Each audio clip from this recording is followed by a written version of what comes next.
Jurídico News. O nosso foco é focar você nas leis. Boa noite.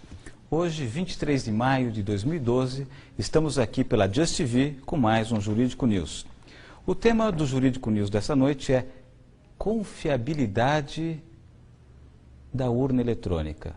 Com vocês, o nosso radar jurídico. Denúncias de fraudes em urnas eletrônicas aparecem por todo o país. Em Guarulhos, na Grande São Paulo, um candidato a vereador nas últimas eleições reuniu 2,5 kg de documentos sobre a manipulação dessas máquinas. Especialistas dizem que o sistema eleitoral brasileiro não é seguro. Não importa quem vota em quem, se a maneira de contar os votos não é confiável. Guarulhos, na Grande São Paulo, é o segundo maior colégio eleitoral do estado. Aqui as pessoas também desconfiam das urnas eletrônicas. Quando coloquei o meu candidato, apareceu outro. Candidato a vereador na última eleição, Antônio pediu a anulação do resultado. Várias cidades do Brasil, onde os candidatos estão reclamando, eles estão sendo taxados de candidatos derrotados. Derrotado é o eleitor, que pensa que elegeu um candidato, quando na verdade ele está elegendo outro. Derrotado é a democracia. O contador decidiu mergulhar em documentos do próprio Tribunal Eleitoral e cruzar informações em 2004, quando ele também disputou as eleições municipais. Em 1 ano e 6 meses, reuniu 2,5 kg de denúncias. O equipamento é programado por cartões de memória chamados flashcards. Cada um abastece 100 máquinas, uma de cada vez. No caso de Guarulhos, no mesmo horário, foram programadas 3 urnas ao mesmo tempo, o que caracteriza a clonagem. Outro fato que chamou a atenção: 79.927 pessoas não votaram na cidade naquela eleição. 79.927 somaram brancos e nulos. 79.927 foi o número de eleitores que justificaram o voto em Guarulhos. A gente poderia concluir que essa probabilidade é impossível, ela é infinita, e o mais seguro nesse caso é que alguma coisa de errado aconteceu na definição desses 3 números iguais. A Justiça considerou as provas insuficientes. Especialista em direito eleitoral, esse advogado foi entrevistado por nossa equipe de reportagem sobre o caso 4 anos atrás. Não acreditava na possibilidade de fraude. Me desculpe da colocação que eu fiz há 4 anos atrás, porque hoje a minha impressão é muito diferente. Nesta última eleição eu acompanhei muitas situações, muitos casos que me fizeram desconfiar fortemente de fraudes praticadas no procedimento relativo à justiça eleitoral e fraudes praticadas dentro da máquina eletrônica, alterando a votação recebida. O Jornal da Band mostrou a revolta dos moradores de Caxias, interior do Maranhão. Eles programam ela aí do jeito que eles querem. Em todo o país existem suspeitas. Se em todas as cidades praticamente eleitores reclamaram que não estava aparecendo a foto certa, alguma verificação deveria ter sido feita, alguma análise, algum testes, e isso a Justiça Eleitoral não tolera e não aceita. Em Itajaí, Santa Catarina, outro relatório levanta indícios de fraude. Em Nova Esperança, no Paraná, técnicos também registraram as suspeitas. E em Bragança Paulista, no interior de São Paulo, a desconfiança virou documento. 32 cidades do sul de Minas organizam um movimento que pede a transparência do voto eletrônico. O voto deveria ser impresso, é a opinião de boa parte dos especialistas. 2 contagens seriam possíveis, a do computador e a do papel. Hoje, no Brasil, não há como saber o resultado da apuração de cada urna. Se você for pedir uma recontagem numa urna eletrônica, qualquer urna que for, ela vai te dar só a totalização. Outra crítica é o acúmulo de poderes do sistema eleitoral brasileiro, que compra, programa e distribui as urnas eletrônicas, verifica todas as etapas do processo, é responsável por definir as regras da fiscalização e também por se fiscalizar. Não pode ser a fiscalização regulamentada pelo fiscalizado. É eles que nos dizem, eu sou fiscal de partido, eles que nos dizem o que eu posso fiscalizar. Eu não posso, eu falo, eu quero ver isso, eles dizem, não, isso não pode, isso não está na lei. Eles que escrevem a lei. Estou me lembrando do tempo da monarquia, onde se concentrava no monarca o poder judiciário, o legislativo e o executivo. E em relação a essa questão, eu sempre me perguntei como eleitor, por que um paizinho de terceiro mundo como o nosso tem uma suposta tecnologia tão fabulosa na parte eleitoral e os países de primeiro mundo, os países europeus e até os Estados Unidos, têm tanta dificuldade para encontrar o resultado, levam dias, às vezes semanas, até meses para encontrar o resultado de uma apuração eleitoral. Por que não usam o nosso sistema? Para falar a esse respeito, nós convidamos aqui, temos o prazer de receber em nossos estúdios, o engenheiro Amilcar Brunazzo Filho, que é moderador, inclusive, do Fórum Voto Seguro. Boa noite, engenheiro Amilcar, é um prazer tê-lo aqui. Muito obrigado por aceitar o nosso convite. Eu gostaria que, se você pudesse explicar para os nossos internautas, o que acontece com o nosso processo eleitoral, que é tido como assim, uma tecnologia fantástica de primeiro mundo, que no mesmo dia ou no dia seguinte a gente já tem o resultado de uma eleição nacional, e os países de primeiro mundo, os países europeus, os Estados Unidos, não usam o nosso processo eleitoral. Por quê, hein? Boa noite, internautas da Just TV. O que acontece é que tem muita propaganda sobre o sistema brasileiro para os brasileiros, dizendo que nós somos os países mais avançados em questão de voto eletrônico, que o sistema é muito confiável, mas tudo isso é propaganda interna só. Fora do Brasil, o que está acontecendo é tudo muito diferente. Urnas eletrônicas são usadas em vários países. Aqui na América Latina tem Argentina, México, Venezuela e Peru usando o voto eletrônico. Só que são sistemas mais avançados que os sistemas brasileiros. O modelo da urna eletrônica brasileira, de primeira geração, é só usado no Brasil e na Índia. Tá? Nos outros países se usam modelos mais avançados, de segunda geração, e nos países, na Alemanha, por exemplo, esse modelo de primeira geração brasileira foi proibido, foi declarado inconstitucional, também foi proibido na Holanda. Não é porque eles não sabem usar, já se usaram urnas. A Holanda começou a usar urna eletrônica de primeira geração antes do Brasil, em 92. 4 anos antes do Brasil, a Holanda já usava. Só que lá foi declarado proibido esse modelo de urna. Eles passam para essa urna de segunda geração que tem o voto impresso, que permite a auditoria do resultado, não só a auditoria do software, como acontece no caso do brasileiro. Eu vou até colocar aqui uma pergunta que eu já estou recebendo do internauta, que é bem adequada. O José Luiz de Corumbá, de Mato Grosso do Sul, ele pergunta: por que a urna eletrônica não dá para o eleitor um comprovante igual ao extrato bancário? Olha, deve-se imprimir o voto para ser mostrado para o eleitor e para que seja depositado numa urna comum. Não se pode imprimir o voto para entregar para o eleitor e levar para fora da sessão eleitoral. Isso não pode. Aí você violaria o sigilo do voto, o eleitor teria como comprovar em quem votou, passaria a ser vítima de acharque ou de coação. Então, deve-se imprimir o voto, é o que acontece no resto do mundo, fora o Brasil e a Índia, só que esse voto não pode ser levado para fora, né? Não é um recibo para o eleitor levar para fora, é para ele conferir na sessão, no local de votação, ele confere se o registro do voto dele é aquele, coloca numa urna comum ou automaticamente, como no México, lá o eleitor nem pega o voto na mão. No México o voto cai direto, ele vê o voto impresso, quando ele confirma, corta e cai numa sacola. Então, aí depois é usado esse voto impresso para fazer a auditoria do resultado. O Tribunal Superior Eleitoral tem permitido que seja indagada alguma divergência no processo eleitoral nessas eleições desde quando foi utilizada a urna eletrônica? O modelo que a Justiça Eleitoral brasileira optou, esse modelo de primeira geração, não permite se conferir o resultado.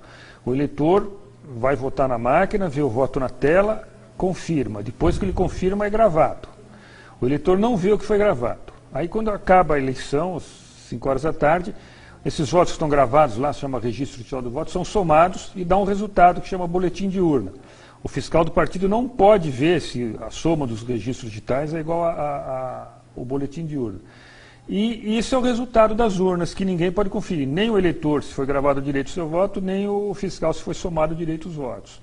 E o TSE simplesmente não admite, quer dizer, ele não permite, não há como fazer recontagem. E ele não aceita nenhuma proposta nesse sentido, ele sempre resiste.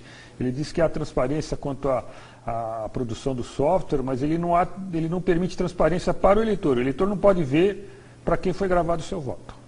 Tem um acórdão do Tribunal Superior Eleitoral, salvo engano, sobre um candidato que pediu a recontagem de votos e foi arbitrada uma perícia. Você tem conhecimento disso? Sim, é o caso que para mim é o caso mais emblemático do problema que é o processo eleitoral brasileiro totalmente dependente do software, ou seja, que não permite recontagem. Esse acordo que está aparecendo aí é do caso de Alagoas de 2006, com eleição para governadores, o candidato não estava satisfeito com o resultado das urnas, pediu para fazer uma análise dos arquivos que a urna produz. A urna eletrônica produz vários arquivos digitais que os partidos têm direito a ter acesso. São arquivos de log, de registro digital do voto e do boletim de urna. Analisando esses arquivos, ele detectou mau funcionamento das urnas. Das urnas, 1/3 das urnas, não eram todas, era 1/3, tinham informações incoerentes nesses arquivos. E, então ele solicitou uma auditoria. Quer dizer, contestou o resultado, né? Pediu para suspender o resultado, para que fosse feita uma auditoria nos equipamentos para ver o que era esse mau funcionamento, que estava constatado nos documentos que eles obtiveram. E foi cobrado, bom, o processo demorou, né, 2, 3 anos para ser julgado, isso aí julgado é 2 anos depois de entrar do processo, o julgamento ainda no TRE. Eles cobraram 2 milhões para o candidato para que pagasse os peritos que iam fazer a auditoria, e o candidato disse que não queria pagar esses 2 milhões, não é qualquer candidato que tem 2 milhões depois da eleição para gastar, né? E pediu para que a própria Justiça Eleitoral bancasse, já que seria de interesse dela demonstrar a lisura do processo. A Justiça Eleitoral não aceitou pagar a auditoria e condenou o candidato por litigância de má-fé, por ele ter pedido uma perícia e não ter pago por ela. E depois isso foi para o Tribunal Superior Eleitoral, a sentença foi mantida, o candidato foi condenado por litigância de má-fé, apesar de ter apresentado as provas de mau funcionamento da urna. Provas materiais mesmo. Nós temos um vídeo também, a produção levantou, é o radar jurídico número, aliás, em relação ao questionamento sobre a confiabilidade da urna eletrônica, e o Tribunal Superior Eleitoral parece que condenou quem foi questionar sobre a confiabilidade das urnas eletrônicas. Veja bem, o próprio advogado, hein? Por gentileza, produção. Ricardo Lewandowski.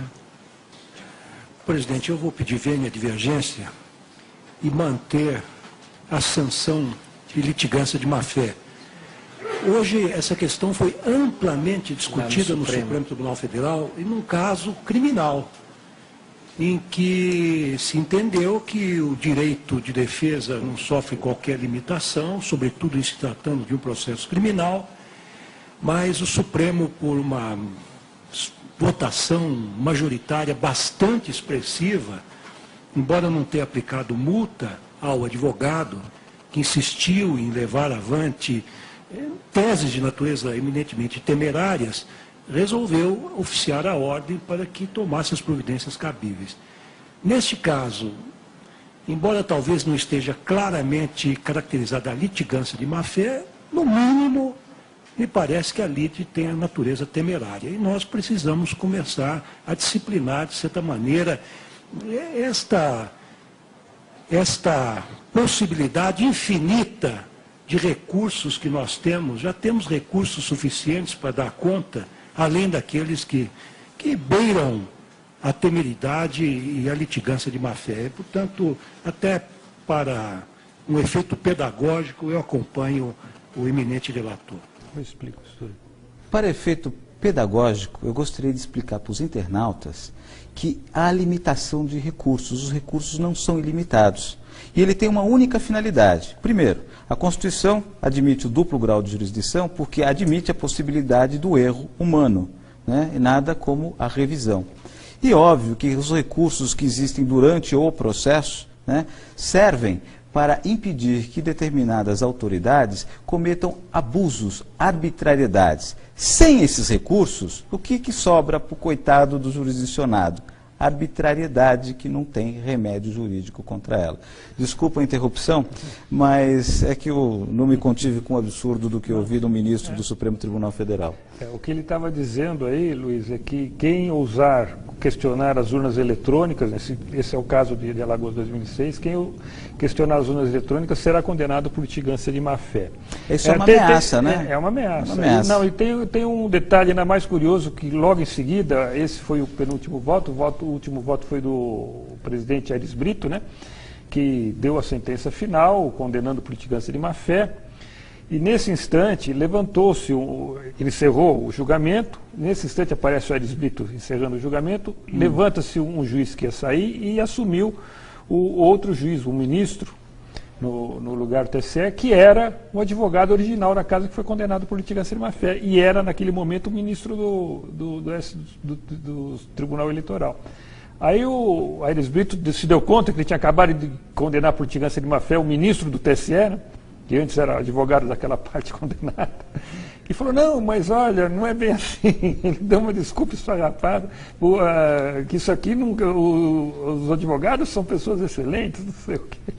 Aproveitando, engenheiro Amilcar, tem o internauta James P. Silva, que ele manda a seguinte mensagem: se isto está ocorrendo, qual a razão do Ministério Público Federal não buscar esclarecimentos de tais fatos? Você saberia a razão disso? Ou será que tem algum processo eu no gostaria Ministério de saber Público? Isso daí. Eu esperava que o Ministério Público fosse independente nesse processo e pudesse nos ajudar, eu sou fiscal de partido, ajudar os partidos a fiscalizar o administrador eleitoral. Mas, infelizmente, não tem ocorrido, não. O Ministério Público tem direito a fiscalizar, a conhecer o software das urnas eletrônicas, a fazer auditoria nos sistemas, e não faz. 6 meses antes da eleição, por exemplo, agora, nesse momento, já estão abertos lá no TSE os códigos dos programas, os códigos-fontes, né, para os partidos, o Ministério Público e a OAB poder examinar. A OAB nunca mandou ninguém, o Ministério Público nunca mandou ninguém lá para examinar código nenhum, e no final, no último dia, ele vai lá e assina 15 mil arquivos com 17 milhões de linhas de código, sem ter olhado nada. Eu não sei por que o Ministério Público assume essa postura omissa em relação à fiscalização do processo eleitoral. Tem uma pergunta aqui de um outro internauta, que ele pergunta ao engenheiro Amilcar: o voto impresso, além de segurança da escolha do eleitor, não seria também uma segurança dos votos em caso de algum sinistro com o equipamento, depois ou durante a votação? E dá aqui os parabéns ao Amilcar. E Amilcar, eu queria aproveitar essa pergunta do internauta para que você falasse a respeito daquela urna moderna que tem um país aqui, mais outro país do terceiro mundo, que está desenvolvendo, e que você estava me falando antes do programa começar, que é uma cédula segura, um processo eletrônico seguro. Poderia aproveitar responder essa pergunta do internauta e explicar sobre essa cédula? Quando eu ouvi a pergunta, eu pensei em apresentar ela como resposta. Foi exatamente a ideia que me ocorreu. O que a gente está falando é do caso da urna argentina, o novo modelo de urna argentina que está sendo usado desde 2006 na Argentina. A província de Salta vai informatizar o estado inteiro lá até 2015. Eu acompanhei uma eleição na província do Chaco, que usa esse sistema aqui de gravação do voto. Essa aqui é chamada boleta do voto eletrônico, ou cédula do voto eletrônico, que é a grande novidade do sistema argentino. O eleitor recebe essa cédula para votar, ela é uma cédula em papel normal, né? E ela é dobrável, é papel normal, do lado de cá se imprime o voto. Ela é em branco, né? Quando o eleitor recebe ela em branco, não tem essa parte impressa aqui. E aqui nesse canto, está vendo essa bolinha que tem aqui? É um chip eletrônico que está embutido aí, um chip de radiofrequência. Então, quando o eleitor recebe ela em branco, o chip virgem, sem nada, põe na máquina para votar, o voto é, então, gravado no chip e impresso no papel. Ele vota na tela, Ele vota na tela, é uma tela grande, de 20 polegadas, colorida, ele põe o dedo na cara, na fotografia do candidato. A diferença é que ele recebe de volta o voto dele. Ele põe isso virgem na máquina, vota quando ele é impresso e gravado. Aí o eleitor pega isso na mão, confere o que votou, vê se o que ele votou é isso mesmo. Se não for, ele não estiver satisfeito, ele rasga e pede outra vazia. Se ele estiver satisfeito, ele leva isso daqui até uma outra máquina, que tem lá mais de uma urna por sessão eleitoral, coloca na máquina e aparece nessa outra máquina, é lido o chip e aparece igual que está impresso. Ou seja, o eleitor pode conferir o que foi gravado como sendo o seu voto. Isso o eleitor brasileiro não pode fazer, né? O argentino pode. E com isso, se acontecer na hora da apuração que haja alguma divergência, quer dizer, a gravação deu defeito, o que vale é o voto impresso, não é o que está gravado. porque o voto impresso o eleitor viu. Tá? Então existem soluções tecnológicas para essa questão, e está sendo adotada no resto do mundo, como eu disse no começo, só Brasil e Índia não usam esse sistema. Esse sistema é utilizado por qual país? Foi desenvolvido em qual país? Esse daqui é na Argentina, a gente chama a máquina de terceira geração, a máquina brasileira e da Índia é de primeira geração, e outras máquinas como do México, da Bélgica, da Venezuela, são de segunda geração, porque imprimem o voto, mas não tem o chip na própria cédula, né? Ele grava o voto na urna e imprime o voto para o eleitor pôr numa urna convencional. Parece que teve um outro país que andou usando as nossas urnas eletrônicas e devolveu, que achou que o sistema não era confiável. Qual foi esse país, hein? É o Paraguai. O Paraguai recebeu de graça 17 mil urnas brasileiras entre 2001 e 2005. E a última vez que usou foi em 2006, em 2008 foi proibida por falta de confiança dos partidos. Aí, inclusive, eu tenho uma informação nova, recente sobre isso. Eu estive na semana passada no Congresso em Lima, no Peru, Congresso Internacional sobre Voto Eletrônico. Tiveram representantes de todos os países, inclusive do Paraguai, para relatar a experiência dele. Ele deixou bem claro o seguinte, que o governo paraguaio recebeu dinheiro do governo americano para usar as urnas brasileiras, e não deu certo, eles acabaram sendo proibidas em 2008, e eles não estão conseguindo reimplantar o sistema eleitoral lá eletrônico por causa disso.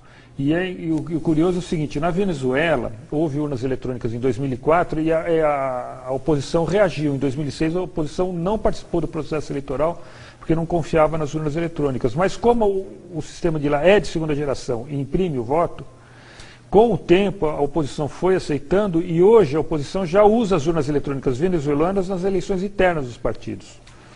Então, por ter o voto impresso, eles puderam retomar, a oposição voltou e aceitou o sistema. No Paraguai não tem o voto impresso. Não há confiabilidade, onde não há transparência, onde não se permite, inclusive, sequer fazer uma auditoria em cima do processo que se diz eficiente e contra qualquer fraude.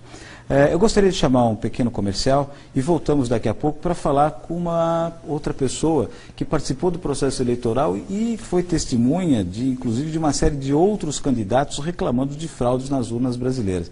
Até já. Voltamos a apresentar o programa Jurídico News. Voltamos no segundo bloco, estamos aqui com o engenheiro Amilcar, falando sobre a confiabilidade das urnas eletrônicas. E nós trouxemos aqui uma testemunha que vivenciou essa questão de fraude nas eleições, que não só dela própria, né, como ouviu de outros candidatos na época sobre problemas das urnas eletrônicas brasileiras. Ana Prudente, pode, por favor, passar para os nossos internautas um pouco da sua experiência? Boa noite a todos. Bom, eu fui candidata em 2006 e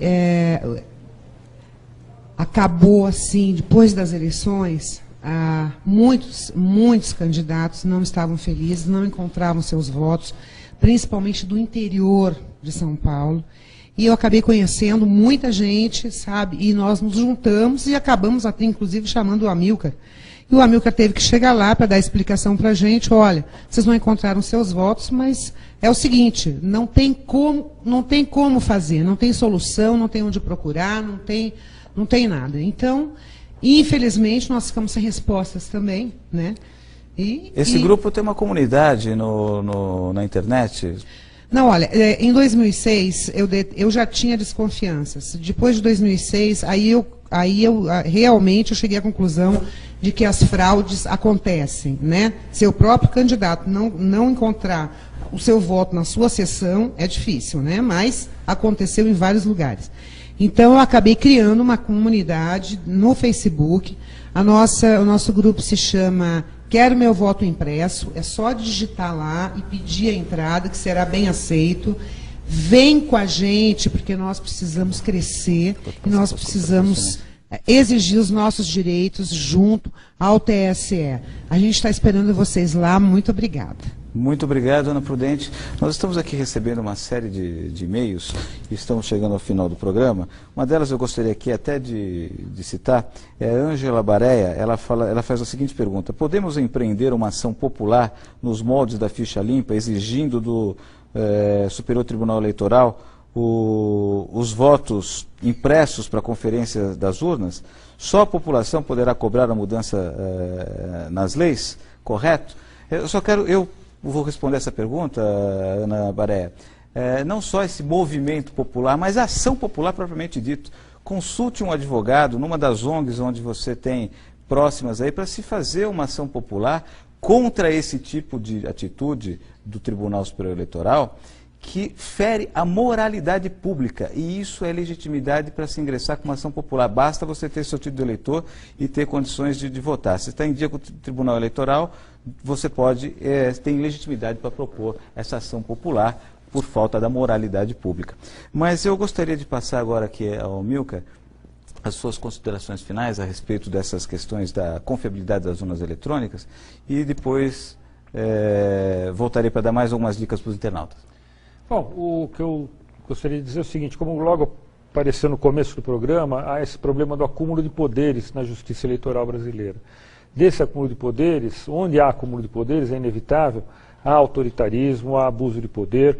Essa pergunta, por exemplo, sobre se é necessário um movimento para conseguir aprovar uma lei do voto impresso, acho que seria só assim, porque as leis que nós conseguimos aprovar ou tentamos aprovar no Congresso via normal, sem a pressão popular, ou a Justiça Eleitoral derruba. Ela vai lá, atualmente existe uma DIN derrubando a lei. A lei foi aprovada, os juízes do TSE suspenderam a lei no Supremo. Então, a luta popular tem que ser nesse sentido mesmo, talvez se juntando no grupo da Ana e participando disso tudo. Boa noite a todos. Amilcar, eu gostaria de agradecer pela sua gentil presença aqui nos nossos estúdios, também agradecer a Ana Prudente, né? Gostaria de me desculpar com os internautas cujas perguntas não puderam ser colocadas aqui no ar e pedir para que se dirijam a esse grupo da Ana Prudente e do Amilcar na comunidade da internet. E gostaria de deixar vocês com alguns vídeos para vocês consultarem no YouTube, por exemplo. Se vocês fizerem uma pesquisa sobre urna eletrônica, estudo da Princeton University, vocês vão encontrar um estudo que foi feito com uma urna eletrônica que é com o mesmo princípio da brasileira, não é isso? É fabricado pelo mesmo fabricante e tem a mesma estrutura lógica, ou seja, o ataque que fizeram lá em Princeton serve também nas urnas brasileiras, dá o mesmo efeito, que é o mesmo fabricante, a mesma defesa do sistema. Os internautas vão ficar assustados com as conclusões desse estudo, e está legendado, não é difícil de acompanhar, é fácil de encontrar ele no YouTube. E eu gostaria de deixar vocês aqui com mais um vídeo de um deputado, o deputado do PDT, o Fernando Quirella, que falou da tribuna da Câmara dos Deputados a respeito das fraudes nas urnas eletrônicas. E até a próxima quarta-feira com mais um Jurídico News. Boa noite a todos os internautas. Obrigado. Da palavra, o ilustre deputado Fernando Chiarelli, PDT São Paulo. Senhor presidente, povo do Brasil que nos escuta desde lá da Rondônia, desde lá da Roraima, no Acre, até o Pernambuco, até o Rio Grande do Sul, nas fronteiras. Eleitor brasileiro, povo do Brasil, eu denuncio aqui que o sistema eleitoral brasileiro é uma fraude. Eu denuncio aqui que o sistema eleitoral brasileiro é uma mentira. Eu denuncio aqui que o sistema eleitoral brasileiro, via urna eletrônica, é uma trampa e que não existem eleitores, milhões de eleitores no Brasil, e sim milhões de palhaços que vão colocar o voto sabe-se lá onde, porque sabe-se lá para onde vai o voto. Eu denuncio que os programas já estão preparados para criar quem vai ganhar e quem vai perder a eleição. E no decorrer do meu mandato, eu vou provar dia a dia nesta tribuna. O sistema eleitoral brasileiro é uma farsa e é uma mentira. Não existe em lugar nenhum do mundo. O Paraguai devolveu as urnas. Na Alemanha é inconstitucional. Em Portugal fazem piadas. E nos Estados Unidos, inadmissível.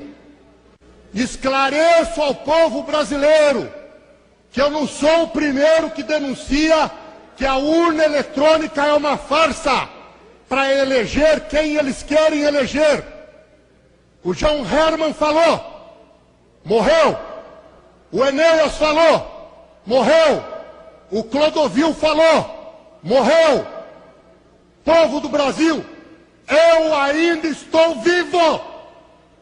Mas os senhores estão convidados, porque já estou recebendo ameaça de tudo quanto é lado, se trouxer as provas das fraudes. Vou trazer. E o promotor público em Ribeirão Preto, doutor Cirilo, é testemunha de que o sistema eleitoral brasileiro é uma fraude.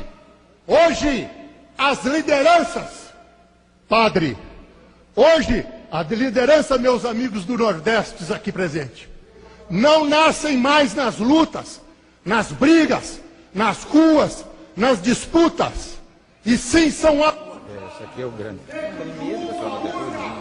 Tudo está combinado. Quem vai ganhar e quem vai perder. Para terminar, não.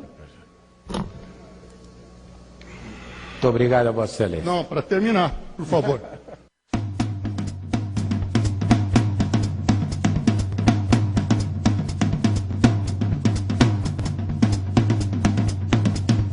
Jurídico News. O nosso foco é focar você.